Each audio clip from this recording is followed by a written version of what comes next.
Well, my name is Eric Larison. I'm the Executive Director for New York State ASCD. Since 1957, New York State ASCD has been helping educators across New York State by providing programs and publications to support a wide range of professional learning opportunities. To find out more or to join New York State ASCD in our mission, please check out our website at nysascd.org. The series that we're starting with today is a product of a collaboration with our partners at Sainies, and it's been a very fruitful discussion for the last 3 months as we put the program together with not only our roles, but also with the roles of the various ASCD authors and books. And we're hoping for many more opportunities in the future to collaborate, since both of us have a similar mission. Along with me today from our board of directors for New York State ASCD is Matt Youngins, who is the principal in Clarkstown, New York. And with that, I'd like to turn it over to our counterpart, Karen Bronson from Sainies. Good morning, everyone. Thank you, Eric. Thank you, Matt. This has been a wonderful collaboration with New York ASCD. My name is Karen Bronson. I'm Director of Professional Learning for Sainies. In case you are not familiar with Sainies, that is the School Administrators Association of New York State. We very proudly serve close to 8,000 school leaders in many different titles all across the regions of New York State, except for our counterpart partners in New York City and the other big five. But other than that, we really do serve New York State school leaders in a variety of ways. And some of those things, we are very, very proud of the professional learning that we do, of course, but we also serve our members with legal, governmental, negotiation needs, and pretty much you name it. So we are very proud of the work we do. And what we're most proud of is the partners, the friends that we have made in organizations like New York ASCD. Because like you, we have found out that this is a whopper of a time that we are in, to say the least. We've all heard how unprecedented it is many, many times. And for us, part of the learning is we can't do any of this alone. Everything we do better together. And so we do everything we can at Sainies to nurture partnerships like the one that we are so happy to have with New York ASCD. So with that, we're going to get started. Remember, this is the first of a 3-part series. The other 2 dates are August 3rd and August 10th.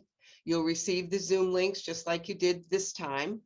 I would like to remind you that you are muted, but we very much want to encourage you to post your questions, thoughts, perspectives, anything you'd like to post. Please keep posting in the chat.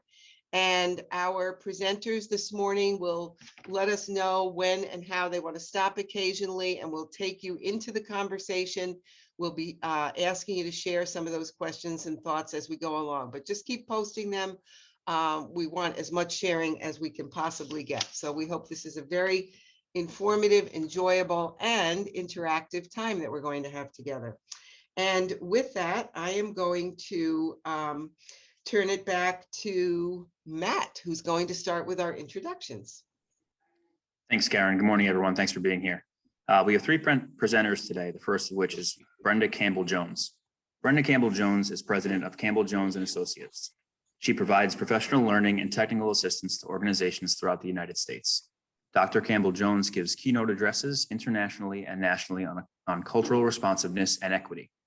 She is published in scholarly and professional journals and is co-author of Culture, Class, and Race, Constructive Conversations that Unite and Energize Your School and Community, and the Cultural Proficiency Journey, Moving Beyond Ethical Barriers Toward Profound School Change. She has served as principal of an award-winning middle school, teacher, state and national staff developer, area superintendent, and a college professor. Thanks for being here, Brenda. Thanks, Matt. And it is my pleasure to introduce Dr. Franklin Campbell-Jones. Franklin is Vice President of Campbell-Jones & Associates. He consults with organizations and assists them with applying the tenets of cultural proficiency to their policies and practices. Dr. Campbell-Jones facilitates professional learning, seminars, and he also gives keynote addresses to organizations nationally and internationally. Franklin is co-author of the books Culture, Class, and Race, Constructive Conversations that Unite and energize your school and community, the Culturally Proficient School, an implementation guide for school leaders, and the Cultural Proficiency Journey, moving beyond ethical barriers toward profound school change. Dr. Campbell-Jones has served as a teacher, school administrator, college professor, state and national facilitator of professional learning. Dr. Jones, thank you so much for being here today.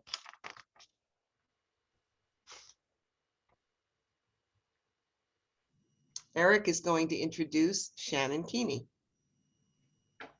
And remember to unmute myself, following good habits here. It's my pleasure to introduce Shannon Keeney, who is also an associate with Campbell-Jones and Associates. She has been involved in the work of inclusion and equity for over a decade. She is dedicated to facilitating groups to move to a place of cultural competence, both personally and organizationally. Ms. Keeney has presented at several international conferences, including but not limited to Learning Forward, ASCD, and the Corwin Cultural Proficiency Institute. She also is an author of an article in ASCD entitled Questioning Our Beliefs and Biases, and she is co-author with the book that is the focus for today, Culture, Class, and Race, Constructive Conversations that Unite and Energize Your School and Community. In addition to her position as a facilitator in the Office of Diversity, Equity, and Inclusion, she is an adjunct professor for the McDaniel College Excellence in Equity in Education's Master's Program and a restorative justice trainer. Again, we're very pleased that Shannon is with us today.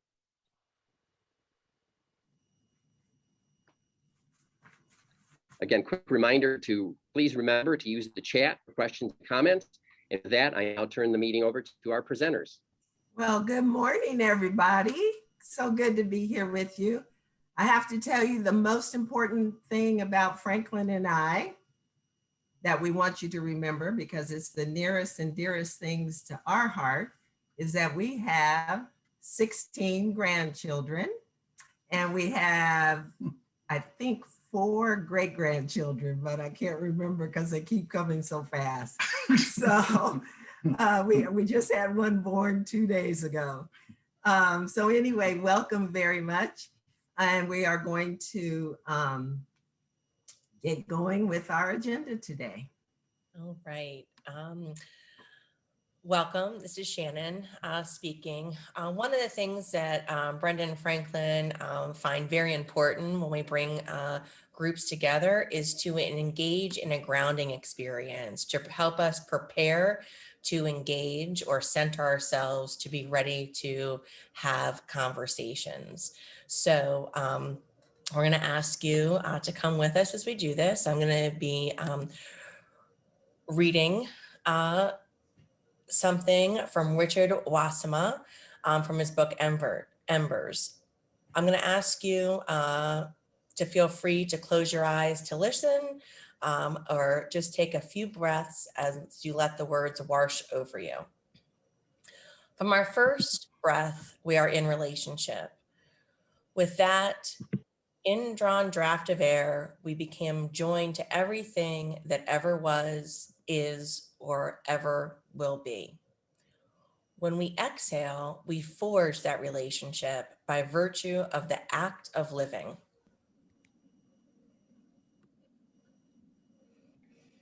Our breath commingles with all breaths, and we are a part of everything. That's simple.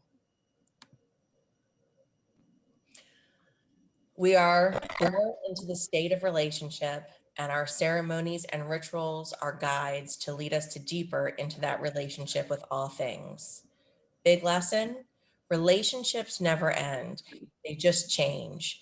In believing that lies in the freedom to carry compassion, empathy, love, kindness, and respect into or through whatever changes.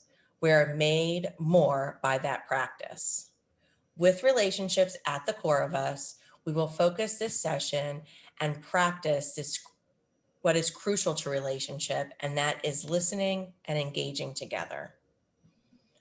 So go ahead and open up your eyes, take a breath. We are in relationship together, at least for this hour and 15 minutes. Here's our agenda, the grounding, which we just experienced together. We're going to review our outcomes, our learning agreements, and use that pre-reading to unite around essential terms and engage in a protocol in small groups to explore those terms together. And then you'll be coming back together as we close and open up for any questions about the content or the process.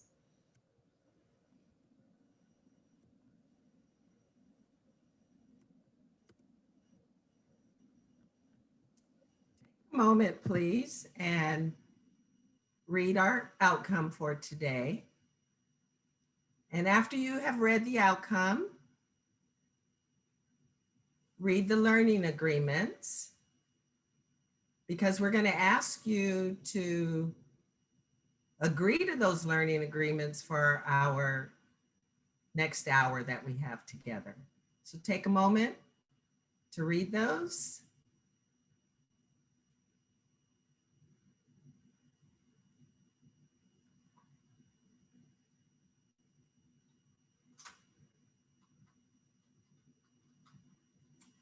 And if you have a question, please make sure it goes in the chat box. It's really important that you share as an individual, as a person, as the human being that you are. When we have these kinds of conversations, power over does not work. And so we want you to enter into this space with us today, human being to human being. And we want to make sure that we seek to understand each other. You will be misunderstood. That happens in these conversations. And so just expect that. And if someone says something in your group that hits you the wrong way or you don't understand, then use those questions that we sent you at the end, those open-ended questions, to seek to understand the individual. We will not come to any closure today, although we will offer a protocol for you to use to begin these kinds of conversations that you can do in your workplace, you can do at your school, you can do in a classroom, etc. And please know that giving your full self, there's strength in that and a gift to each of us. So if you have any questions, make sure they're in the chat box. And if you cannot live with these learning agreements for the next hour, you need to say so right now. And we'll just hit escape and delete. But we want you to, whatever we agree upon, we want it to be full agreement.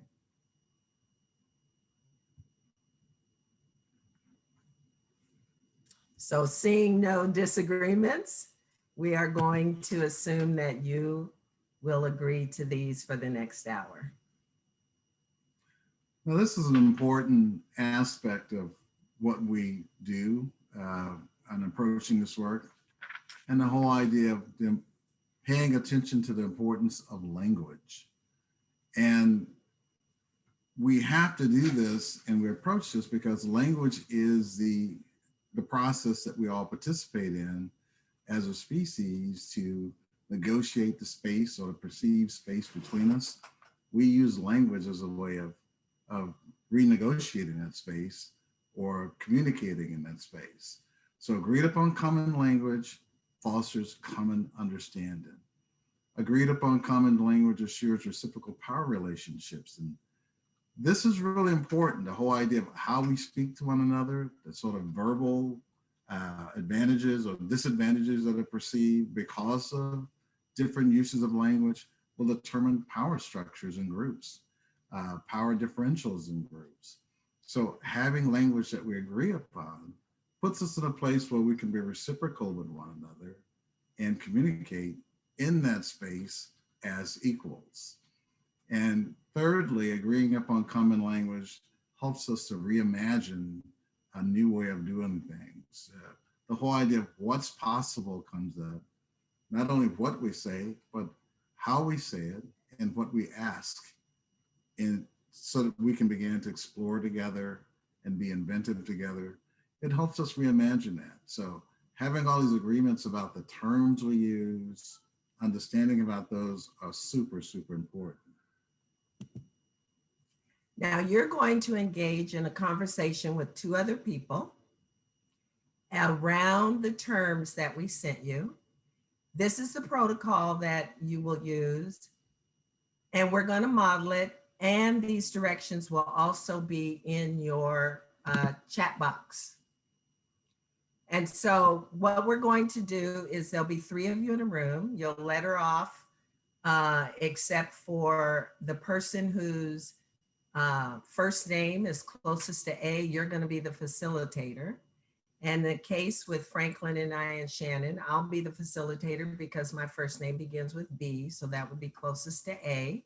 And my job will be to make sure every single person has the final word before any discussion takes place. It is really critical when you're having these conversations that people feel heard. And many times the person with the loudest voice may be the one who gets heard. There are some people who need more airspace than other people. And so this final word dialogue, some of you may have used before, is really critical to engage everybody. Only at the end, when every person has had the final word about their reflection, will you engage in conversation. And you'll use those open-ended prompts that we emailed you toward the end, because we want you to ask open-ended questions to seek to understand. And it's going to feel awkward, and it's okay. Those of you who have done this quite a bit, it won't feel as awkward. Those of you where this might be new, asking open-ended questions, especially when someone has said something that you may not agree with, might be difficult because you want to give your opinion. And we're going to ask you to keep your assumptions for today to yourself. Okay? And this will be in the chat box, and we're going to model it. We're going to model it around this definition, and this definition was not in your list we gave you, and that was on purpose. So take a moment to read this, and then we will model the process that I just explained to you.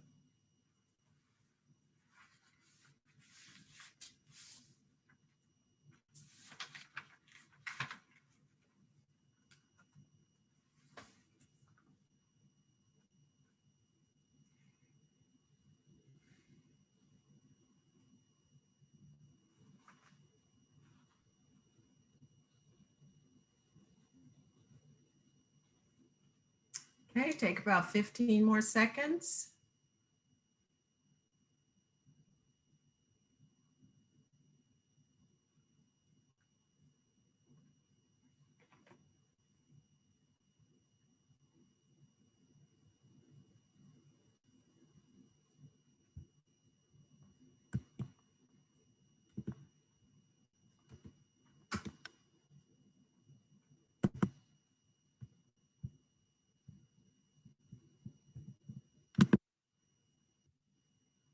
Okay. Franklin's going to read his reflection, and then Shannon and I will comment. Okay. The description given of the children of poverty, the description given of the culture of poverty aligns with my thinking. Terms such as myths, caricature brings clarity to my experience growing up as a child of poverty. Okay, Shannon will comment. Yeah, so I did not grow up in poverty. I grew up mostly in middle class. So poverty was a little bit more invisible to me, except when I engaged with people in different conversations. And I agree with Franklin that there are just so many myths around what poverty is and what poverty isn't. And to classify people and box people in into one assignment of a cultural identity goes against my beliefs. I grew up poor. However, I didn't really know that I was poor until I entered school and saw, actually it was high school when I saw a variety of people and the kinds of clothes and things that they wore, that I even knew that I was really poor, because we always ate something. And my vision of poor meant you didn't have anything to eat and you didn't have any clothes to wear. And although my great grandmother who raised me, I had to wear my clothes to school 2 days in a row before I could wear something else, because I only had 3 dresses. Um, I just thought it was normal. So when I was labeled as disadvantaged and a child at risk and was put in all these programs, it just really, I was surprised that I was disadvantaged. And I was surprised I was at risk, because my great grandmother always told me I was smart. And she said, smart people are people that have a big forehead. So every day she'd say, see that forehead of yours, how big it is? That means you're smart. And so when I was told I wasn't, it was a big surprise. So these myths that he is dispelling really was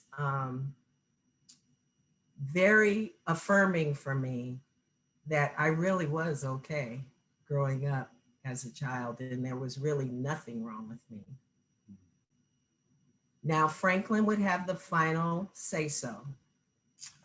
Yeah, you know, the reasons behind me picking that term was a lot like what the two of you are talking about. Shannon, you growing up middle class, me eventually arriving the middle class, going to college at University of California, and Brenda growing up in poverty. I grew up in poverty in rural Arkansas, and there were 11 of us in the family, and we lived in a little shotgun house.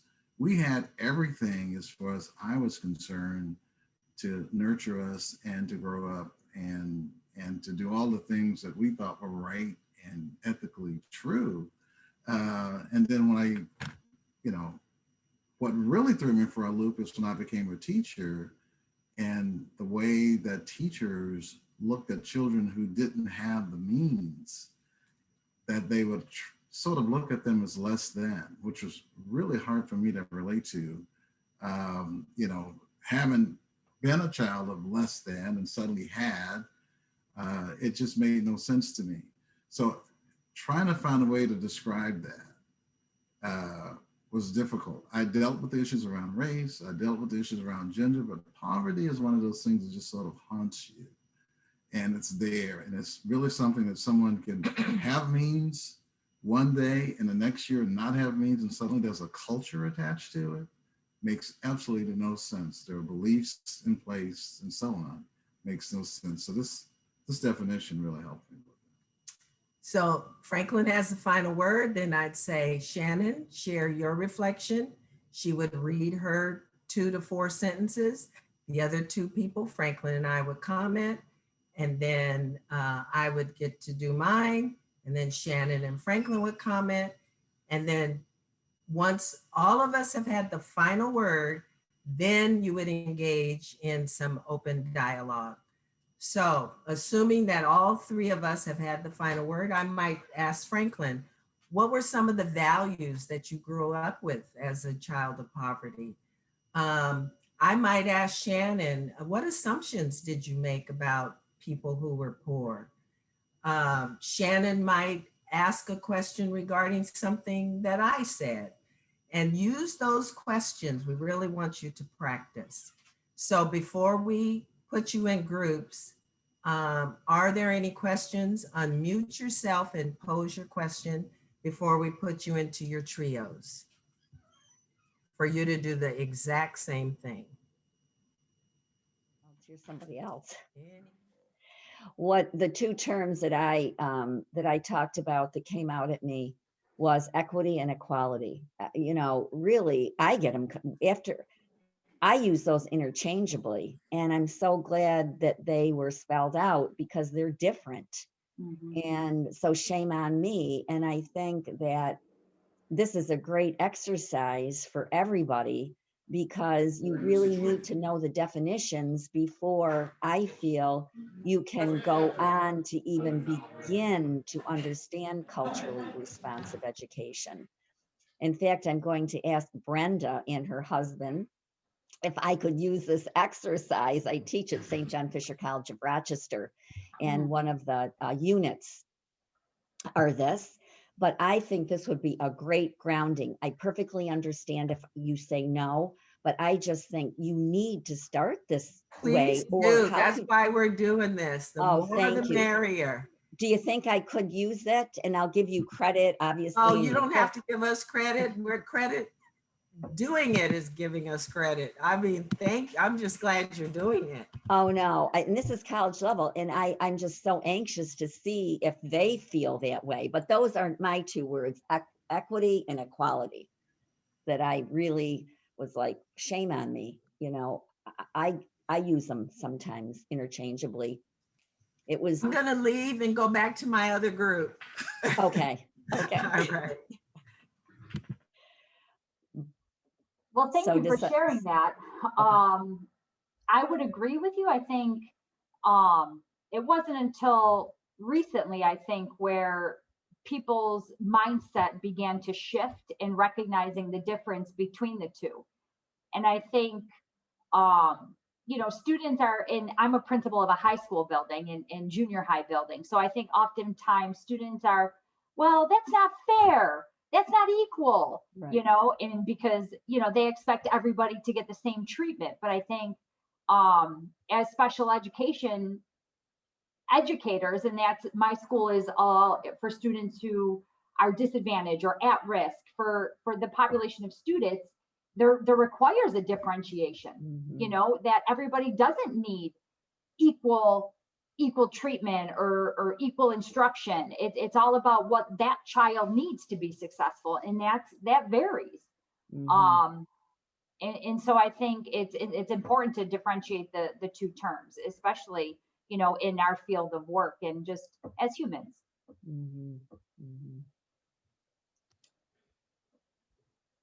The difficult part with that is just getting everyone to have a common understanding, because even when our staff interacts with parents, conversations, when things come up within the classroom, the teachers having different answers as the parents are communicating actually complicates it even harder. And so, yeah, I mean, it's really important not only to address the staff, but also to try to get that information out too for the parents too as well, give them a greater understanding.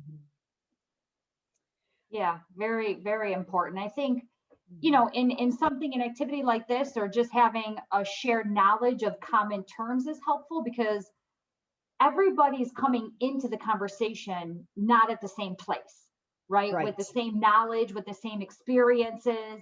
And so I think having this shared common language that we can utilize when we move forward with our, diversity, equity, and inclusion conversations and engagement, we then have the same common knowledge as far as terms and vocabulary, because we all come in at different places. Yeah. I agree. Before I was kicked out of the previous Zoom, one of the participants, Tom, I wish I would have gotten his last name. He was just about to send me the diagram or the picture.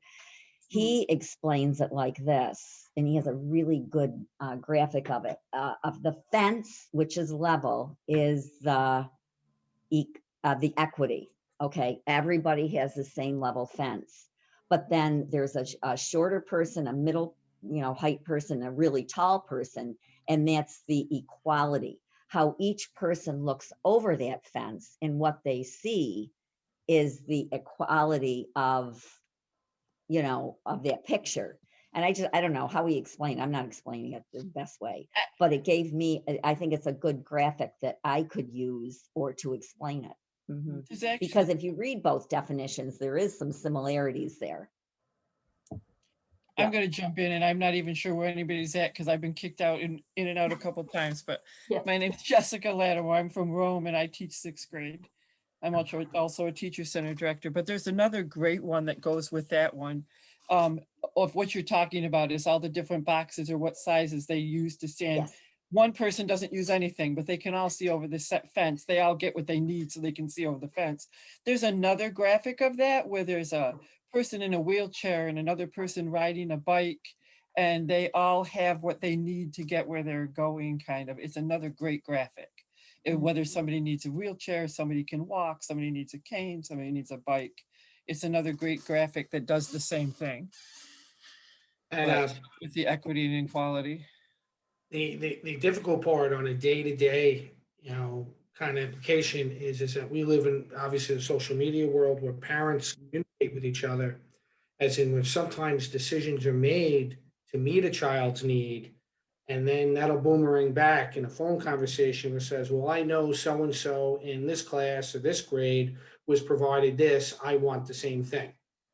And so it's that piece too, where I know we as educators make day-to-day determinations on what is in the best interest of kids and students, but then being able to understand and be able to get that in community that, hey, this might have happened for one student, your neighbor's kid, but we've made a different decision for the kid down the block. Right. And it's still for the same outcome. And to be able to do that, there has to be a level of trust that's built within the community. Because I can't tell you how many times you get a prior decision or action that gets thrown back. Either I want that, or I'm holding you to that because you did this for this other student already. And that's, from a district-wide level, that's where you have, difficulties and problems. And it makes your job harder given each student what they need. Yeah. Right. Yes. Because I work in a district that has 7 different elementary schools. The needs in each one of those are different. Just because I need it in this elementary school doesn't mean they need it in that elementary school. Absolutely. Yeah. Yeah, great insight. And I think you hit the nail right there. You hit it right on the head there. It's all about trust, right? And building relationships. And when you come from a place of care and wanting to nurture kids, then the message is received the way it's intended, But yeah, just about building those trusting relationships. Did anybody else have a term that when they looked at that list that they thought, I struggled with? Yeah, I kind of paired the culture and the cultural proficiency. I know that we were supposed to take the role out of it, but I think as principals, we play a key role in creating a school culture that allows for the care and nurturing of culturally responsive teaching and allowing the space for teachers to implement those practices. So I kind of linked, those two, together, and my thinking or my way of thinking as a leader aligned with those two definitions.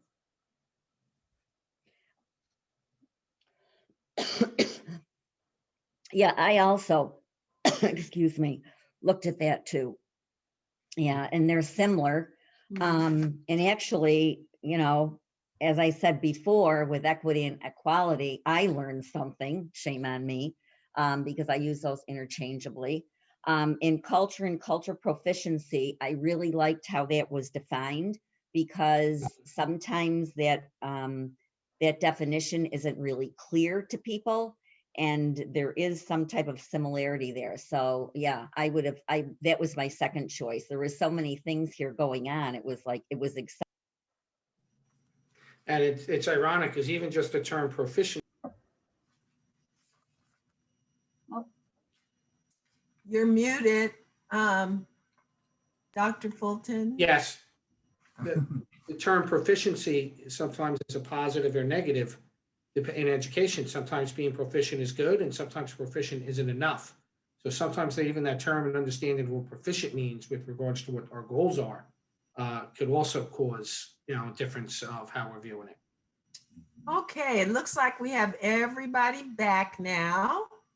So we'd like to hear from you. A couple of things. What was the using that process like for you, having the last say?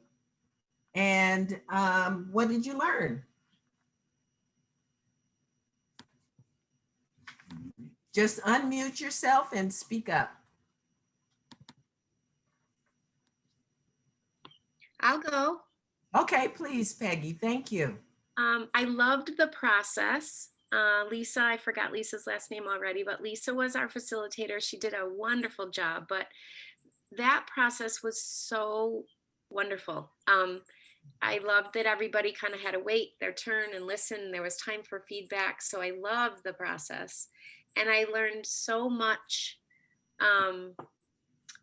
you know, from everybody's term that they were talking about. And it was just really, really good conversation. And I expected it to be awkward.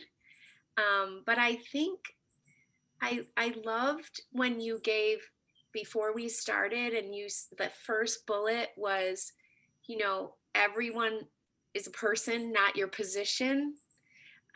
Just kind of taking that, and I felt like I was having a conversation with good friends that I had never met before. So thank you so much for the way you designed it and organized it. I really thought it was powerful.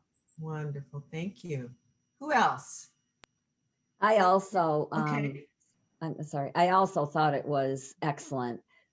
As I mentioned to you, Brenda, I'd like to use that with my college course because I teach a unit on culturally responsive education. And unless you really know these terms, I don't think you can go forward. And there were some definitely terms that were very similar. And I brought up the equality and equity one. And Tom gave me a good graphic on that one that I could use.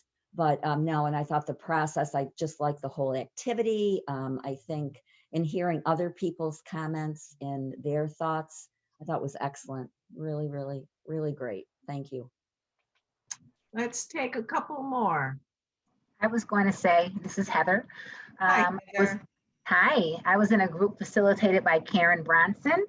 And what I most enjoyed about the activity is that after listening to each person's word and their explanation and their whole thought process, it allowed me to make a connection. So Karen and I were able to connect over the word tolerance. We decided we were going to throw that word right on out.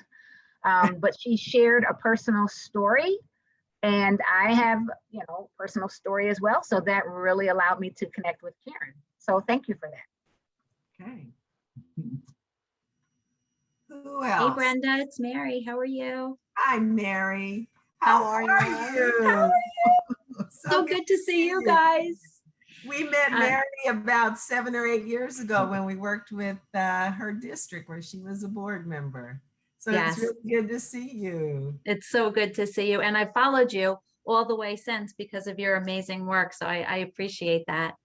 I think the process was so valuable because so many times when you're engaged in conversation with another person, you lose sight of what the other person is saying, and you're so busy formulating your own response that you don't always have the opportunity to process the thoughts of other people. And like Peggy said, I was fortunate to be in Peggy's group and Lisa's group, and Lisa did a beautiful job facilitating. But the structure really allowed us to listen to each other and to really process the thoughts of our colleagues in that group. So thank you for that. Here's the a real important takeaway from this exercise is that when you talked earlier about the importance of language, the importance of languaging now, that is getting into a group together and participating in the process of shared language, having that common definitions is really important because we live in a consensual world. We're an agreed upon space. And being able to work out what's agreed upon, what we can do, will live with, won't, those are all negotiated spaces. And when you come to something that is so toxic, like race or class or culture, it's real important that we understand that that's like, if you've ever skied, that's like going through the moguls. That's, if you're driving in a street, it's like the potholes on the street. It's guaranteed. And so you have to learn how to negotiate that space using common language, getting common definitions, common understandings before you even begin to have the conversation. And that's why it's real important that we started here. And so we can create some reciprocal, equal voices. And it's okay to fumble with this. It's okay to not be sure with this. It's okay to have agreed upon ways that we're going to come together. Expect non-closure.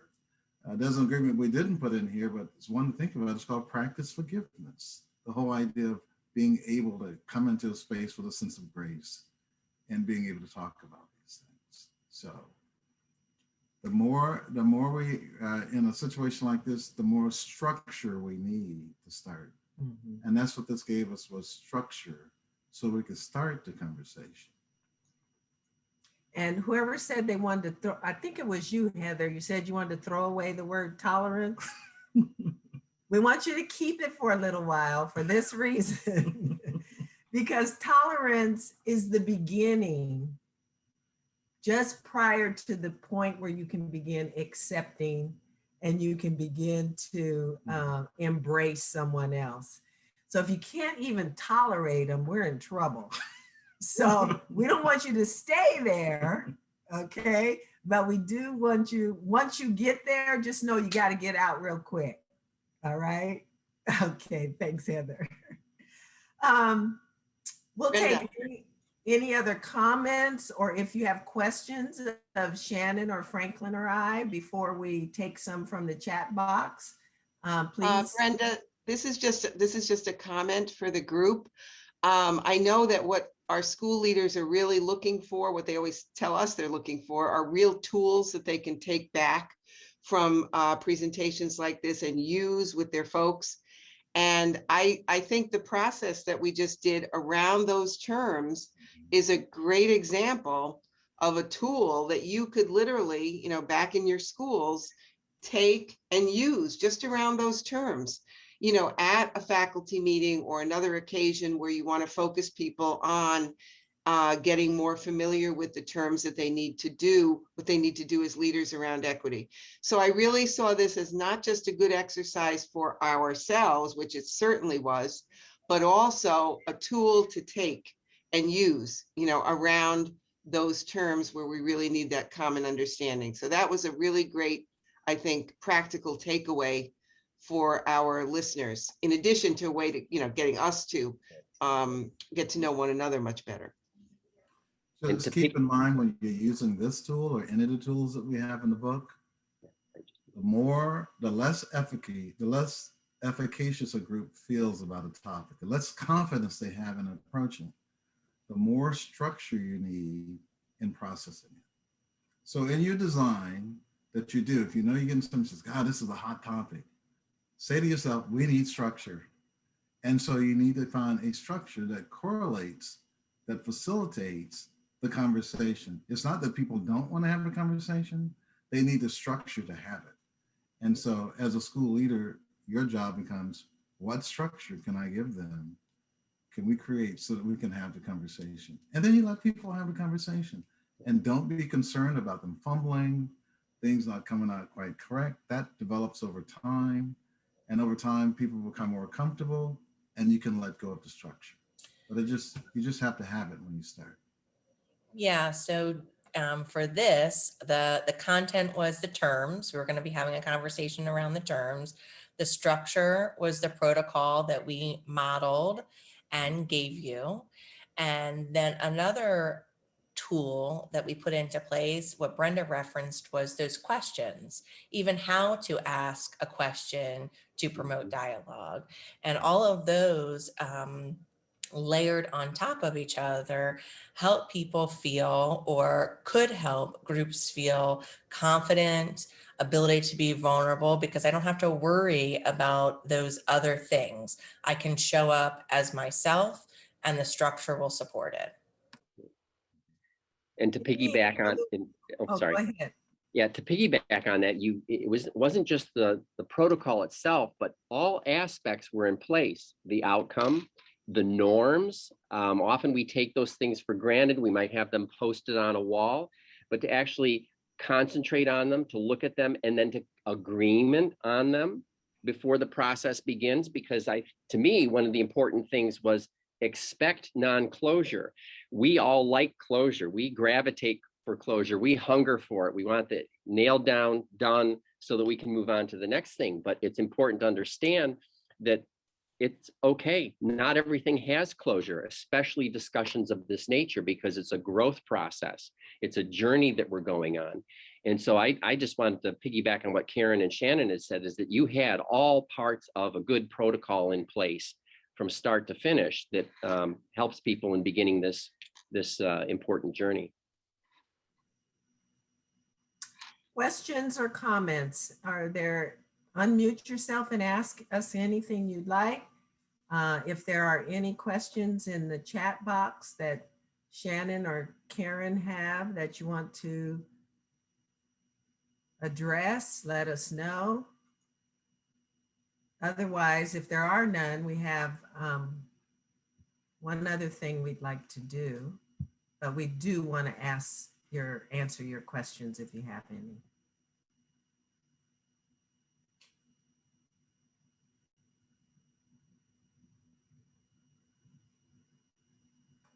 Good morning. Good morning. Who's speaking? How are you? I'm good. Good. So my group, thank you, Teresa, for facilitating, was wrestling with the terms, well, the association of the terms diversity and multicultural. In the definition, can you hear me? I see you getting closer. Hold on. Yeah. In the definition, it states that multicultural may refer to things that we had never connected to multicultural before: privilege, class, ethnicity, race, language. So we were just struggling with that dichotomy. If you can just clarify that a little bit, that would be very helpful. Yeah, the multicultural a lot of times, takes in consideration all those aspects. And sometimes the terms intersectionality is used around that. But the whole notion of all of these things coming together, because culture essentials are values and beliefs that become normal for any group. So how you group yourself, your affinity may determine what culture and values, what values are in place according to the affinity. So you could be in a group of people associated by color, by gender, by language, by in schools, by grade level, by all different clubs, all different kind of ways of associations of values and beliefs. In that setting, not just in relative to color or race, in that case, you would have a multicultural situation going on. Diversity refers to variation, variety, the whole idea of a variety of things that are going, that may be happening. So there's a distinct difference between multicultural and simply variety. There's variety in culture. Mm-hmm. There's not necessarily culture with regard to diversity. That's true. Okay? Because culture is values and beliefs, the way we do things around here. Does that help? She said yes. Oh, did you say yes? Thank you. Thank you. Yes, thank you. Other questions you might have, or any that are in the chat box? I am reflecting some on the term equity, and I share this with my group because it is one of those hot button words now from the reactionary right, I guess I would say, politically on the right. And I guess the idea that the outcomes are the same for all individuals raises a couple of questions for me. One, what are the outcomes by which we are sort of measuring success? And if that outcome is, graduating from high school, that's different from an outcome being, everyone attends college or everyone receives whatever grade they might receive. And so for me, the idea of equity as being that everyone gets what they need,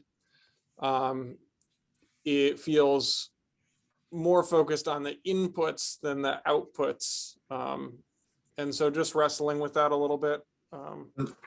Let me see if this helps. You can achieve equality through equity. So we can get to a point of having equalness using equitable measures to get there. And so they're not, in that sense, not necessarily the same, but one facilitates the other. But equality does not necessarily facilitate equity, but we can get to equity through the use of, through the process of the lens of, we can get to equality through the lens of equity. When I was a principal, I had the teachers in our middle school all had to teach first period reading skills as we were preparing for all these state tests we have to do. And even the PE department had to do it. The PE department, although they all took English, they all had their master's degree, needed more support in teaching the skills that were required on the English assessment than the English teachers. So they got more support. They got what they needed, whereas the English teachers didn't need it as much because they had that coming into the school. Yes, they griped and they complained, how come they're getting more money than we are? And after all, but yet they also griped and complained when all 7 periods, they had to prepare the kids for the assessment. This way it was spread out amongst all of us, art teachers, everyone. And so many times we don't think about what it is, even in a department, whether it's the PE department, the science department, how much money they need so that we can have equal outcomes, so that every child achieves through those equitable practices. And so we usually give everybody, $50 and that's it. Or the department gets $200 and that's it. Even though deep down inside, we know the science department needs more money and that equipment costs more than a book.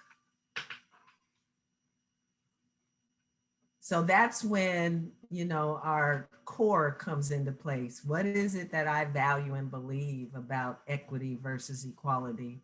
And am I willing to do what it takes to make sure we have equal outcomes for every child?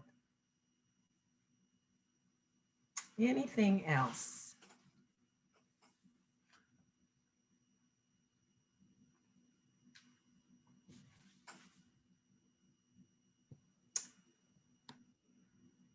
No? Well, one of the reasons, make this comment, one of the reasons why we ended up writing this book was that we were doing all kinds of workshops all over the place, of the country, and we were doing things, using different processes and so on, and people were really benefiting from it. The question was, how do you do that? How do you do what you do? And so the reason why we wrote the book is we were trying to put it out front. How do you do what you do? How do you, pull back the curtain and can I learn those processes and use them myself? And it's really important that you can use these processes. We want to encourage you to use them as much as possible as we've used them. So I'm going to put you back in your rooms for about 90 seconds. And I want you to come up with one word that describes your experience today. The 3 or 4 of you that are, and you'll be in your same group. And then we want to hear from a few of you before we close. One word that describes your experience today. And if you're in a room with folks you haven't, that somehow you didn't get back where you thought you were supposed to be, introduce yourselves to them. And let's see here. Where is, let's see.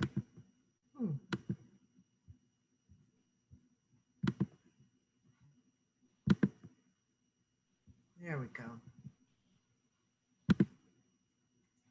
So go back for 90 seconds and then you'll be brought right back.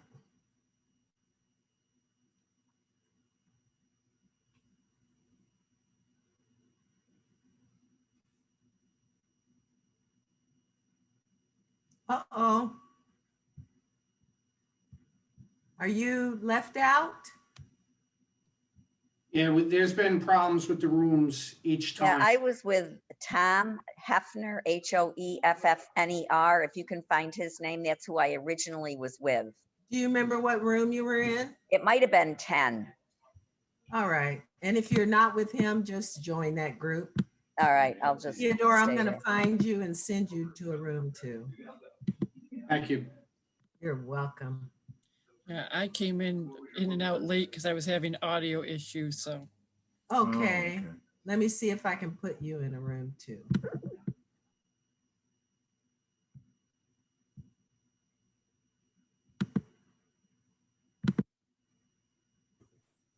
And Deborah, do you have a room? I had a room I was with Tom Hefner, Hoffner, and then I was kicked out. Okay, I'll just send you to another room. Okay. And Teresa? I was by myself. Oh, Teresa, you want to stay with us or you want to go to a room? I don't, it's all good. I can stay with you. It's all good. All right. How about real quickly, because I'm going to close the rooms in just a moment. What's a word that describes your experience today? It's eye-opening. Okay. All right. So when we come back, how about Teresa, if you start, and then that way everybody won't be sitting there wondering if they should say something. Sound good? All right. So I'm going to close the rooms in about 30 seconds for them.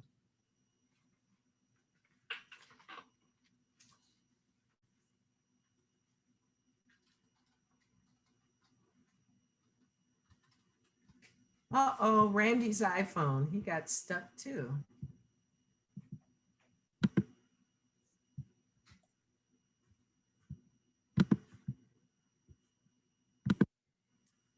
Randy, can you hear me?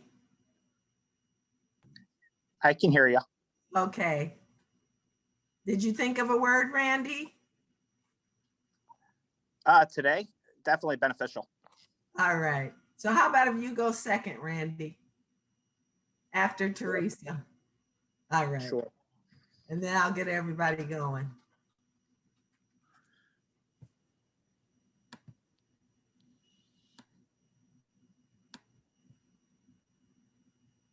Okay, it looks like everybody's back. We'll just take, 7 or 8 words. We'll just go as far as we can for 1 minute. All right, who'll go first? All right, just unmute yourself.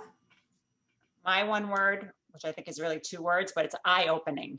It's hyphenated, so it counts. Yes, it's hyphenated. It's eye-opening. All right. Someone else, just unmute and speak. The word that I'm Go ahead, Randy. the word that I found was definitely beneficial for me today. I'm stepping in a whole new world, a little career change. So definitely this was helpful and beneficial to me moving forward. I can't hyphenate all those, Randy, but thank you so much. Who else? Uh-oh, we're losing you. We lost someone.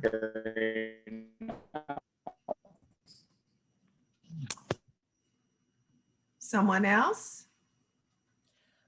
Brenda, I'm going to share some words that are popping up in our chat box. We have perspective, a good start, encouraging, thoughtful, useful, productive, something that I can take back to my district and share, empowering, heartening, I'm affirming. going to have to stop you. Our time's up.